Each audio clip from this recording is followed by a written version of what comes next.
Le persone intorno a lui lo incitano e dicono Gesù, punto esclamativo. Questi video probabilmente li avete già visti perché hanno raccolto milioni e milioni di visualizzazioni. Sono i reel creati con l'intelligenza artificiale da Ugo Di Frenza, filmmaker e content creator napoletano. Nei suoi video Gesù appare nella Napoli contemporanea, confrontandosi con i problemi urgenti della città, dal turismo di massa alla criminalità fino al successo online dei TikToker.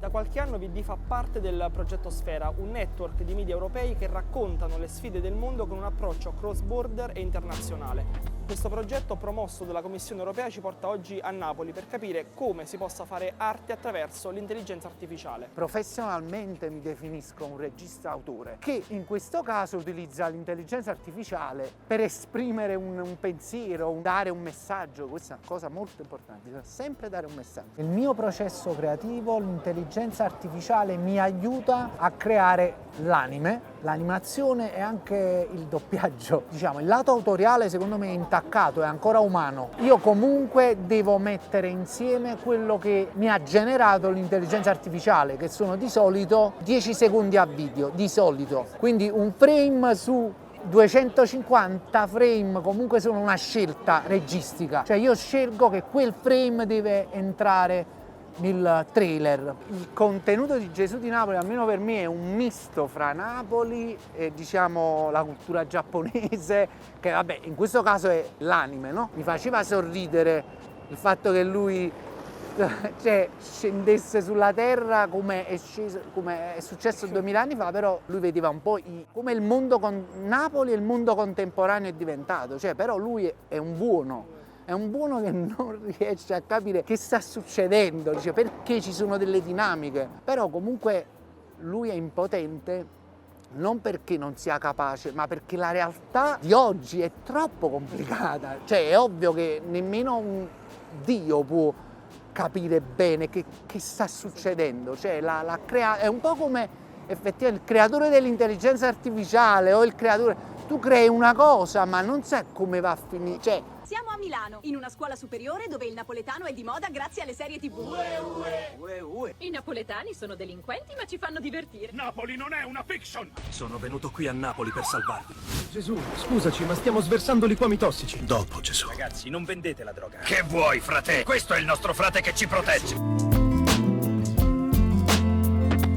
In realtà è una specie quasi di autocritica che faccio a me stesso. Il napoletano è molto autoreferenziale. Noi nominiamo Napoli continuamente durante la giornata, anche 20-30 volte. Io non lo so, diciamo, in altri posti, se questa cosa succede. Il napoletano non capisce più se sta fingendo di essere napoletano o è veramente napoletano. Spesso quando mi chiedono un'informazione e sentono che sono di Napoli, no, sei napoletano, sto a Napoli, cioè perché per loro nemmeno i turisti vedono più napoletani, non li vedono, ma ci sono ancora per fortuna, diciamo, non li hanno cacciati tutti dal centro storico, purtroppo sta avvenendo anche questa diaspora. A Napoli prima il turismo non c'era e oggi invece ci sono tanti turisti che vengono. Però dei miglioramenti ci sono stati, anche perché abbiamo tanti e tanti turisti, ci sono troppi B&B, questo è vero. Poi ci sono continue telefonate,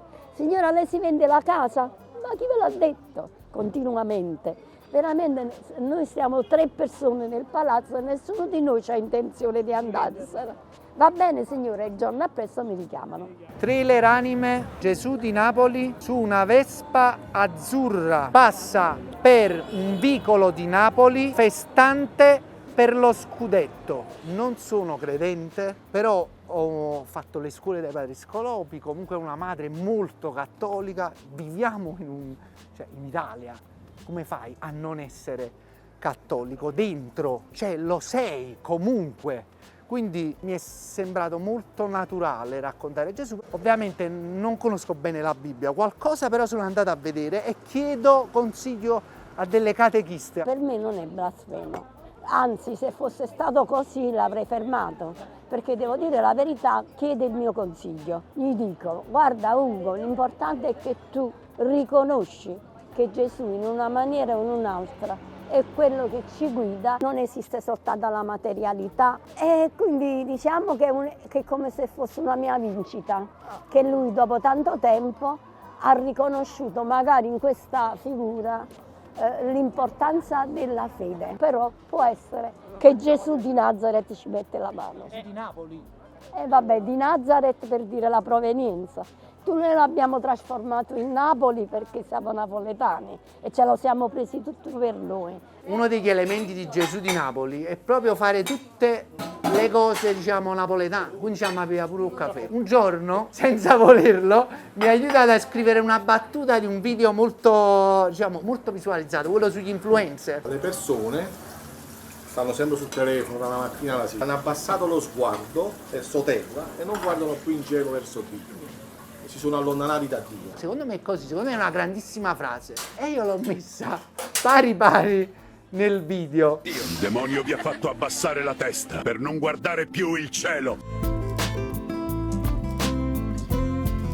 Capisco che c'è un'ambiguità nell'intelligenza artificiale, cioè io quando genero Gesù di Napoli ci sono degli anime a cui io non ho fatto manco riferimento e che lui mi restituisce, cioè capisco la paura. Capisco la paura perché io comunque sono un regista autore, però nel mio caso, diciamo, l'intelligenza artificiale io ho provato a utilizzarla per uno scopo ludico messo al servizio di storie impossibili, nel senso che Gesù che scende a Napoli non te l'avrebbero mai prodotta, mai e poi mai. Gesù a Napoli non può essere prodotto, magari in futuro sì, ci vorrebbe troppo tempo per farla. Non potrebbero farla, quindi io, diciamo, da questo punto di vista mi sento meno in colpa. Per adesso credo che l'intelligenza artificiale non possa sostituire la creatività umana perché può essere una grande alleata per i liberi professionisti in realtà, perché quando sei solo, diciamo, nella tua attività devi sempre cercare chi collabora con te e in qualche caso,